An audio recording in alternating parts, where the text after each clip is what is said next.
What if next time someone asks you to have a seat, you said no thanks? I am the CEO and founder of Motion Infusion, and yes, our mission is to get people, organizations, and teams in motion, not only literally as in please don't have a seat, but also getting in motion as in making a change. I loved Laura as a speaker. She was actually very dynamic, she was engaging. I loved the amount of time she made us participate. I thought she was great, very energetic, worked the stage very well, was good about engaging with the audience and keeping us into the talk as well.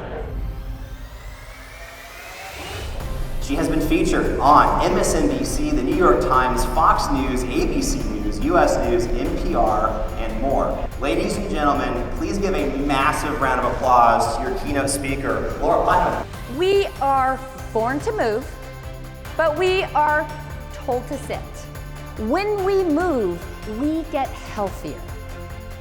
But when we move, we also get happier.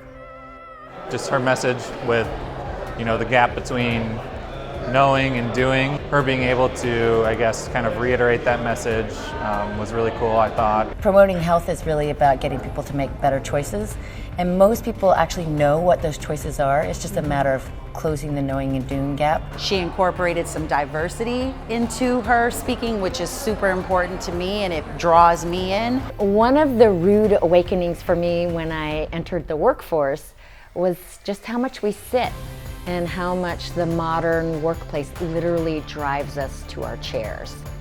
There's been a lot of discussion about engaging senior leaders.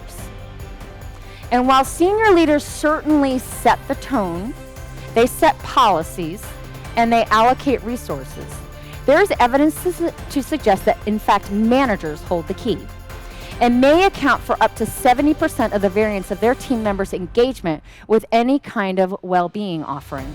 So I first met Laura Putnam out in San Francisco, where we were speaking on the same program at Fitbit Captivate.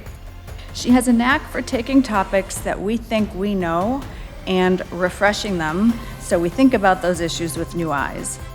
How do we start to change the narrative from one in which we put so much pressure on the individual to make these changes, and instead look for ways to really change the culture and environment that surrounds every individual, so that well-being just becomes a way of life.